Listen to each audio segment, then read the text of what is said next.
studies reveal that landing with a forefoot strike when running was found to be one of the biggest therapeutic factors that can fully resolve runner's knee in heel strike runners. A lot of studies, which are linked down below this video in the description box, have found the same outcome in that heel strike runners grappling with knee pain in most cases had full resolve of their knee pain when they switched to forefoot strike running. Rarely has research found the opposite, in that there's hardly any solid evidence showing forefoot runners who struggled with runner's knee had full resolve of their knee pain when they switched to heel strike running. When it comes to runner's knee prevention, the research on it seems to go in one direction, in that heel strike running seems to be the cause of the condition.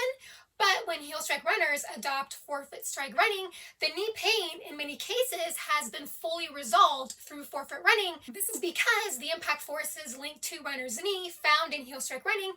are reduced or not even produced at all in forefoot strike running. For instance, in a forefoot strike landing, there's an automatic removal of the impact spike or burst in high collisional impact at touchdown that's always measurably produced in a heel strike landing during running. The break period at touchdown is also shorter in duration in forefoot strike running because there's less of an overstride angle at touchdown,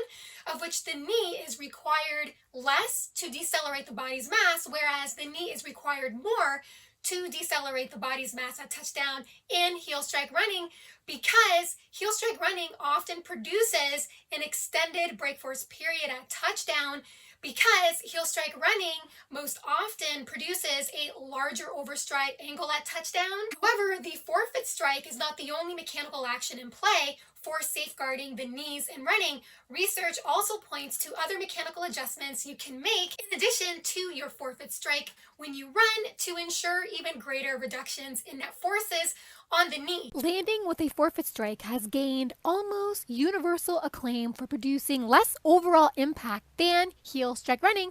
making forefoot striking a strong potential therapeutic candidate for the prevention of impact-related injury in running. But it's very important to acknowledge that changing from heel strike to forefoot strike in efforts to reduce the break force in running is just part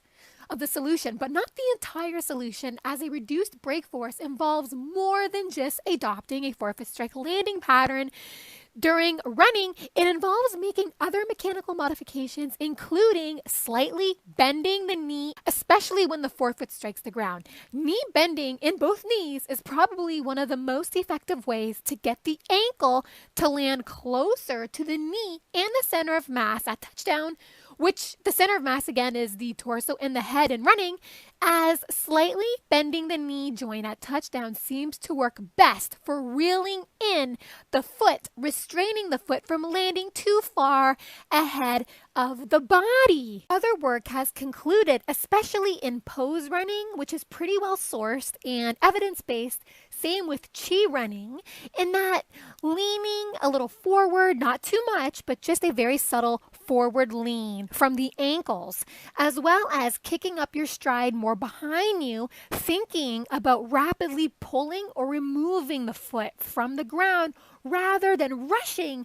the landing foot down to the ground, can really give you an advanced ability to sustainably keep the break force low during forefoot strike running. All in all, when you lean a little forward, when you keep your knees softly bent, especially at touchdown, and just as equally important, if you land on your foot just ahead of the arch, on the balls of the foot, not too high up on the toes, the net effect is the landing leg and foot begins to push backwards upon and at touchdown, which altogether generates a recoil force in the arch of the foot and the Achilles tendon, which work in concert to help push the body forward. In this way, there's less muscular work. The body glides forward with greater ease as the body undergoes less resistance to changes in velocity. In other words, posturally from head to toe,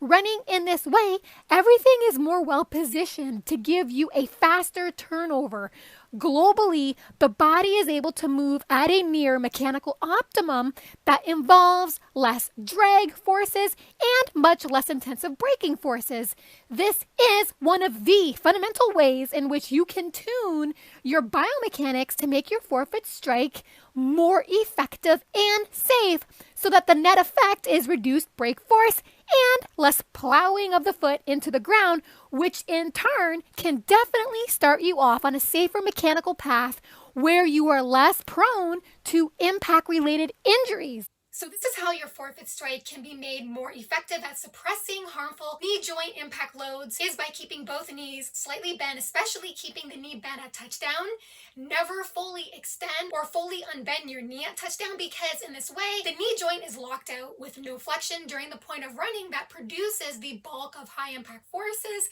which in the case of heel strike running, this point of running is at touchdown. As a result, angular work on the knee increases, which increases torque on the knee, of which you can really burn out the knees quickly if you use them in this way when running. In a forefoot strike landing with greater knee flexion at touchdown, knee extensibility is obviously reduced during touchdown, and so there's less angular work and therefore less torque loading through the knee joint. Because for one, the increased knee flexion or knee bend at touchdown keeps initial foot strike position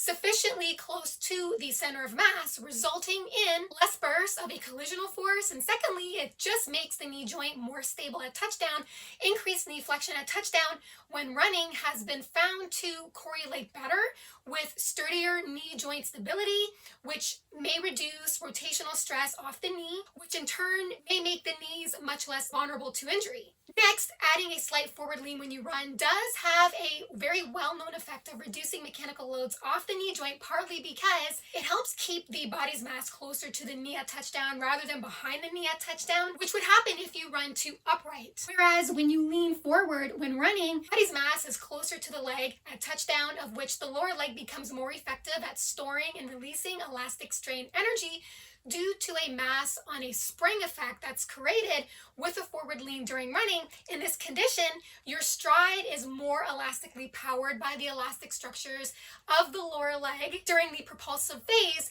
So this may minimize workloads on the knee joint in that the knee joint doesn't have to work harder to drive the body forward because there's more elastic energy loading and therefore more elastic power coming from the arch of the foot and the Achilles tendon. Also, the knee joint is more protected from impact because of the lower levels of braking due to the relatively close distance between the mass of the body and initial foot strike position,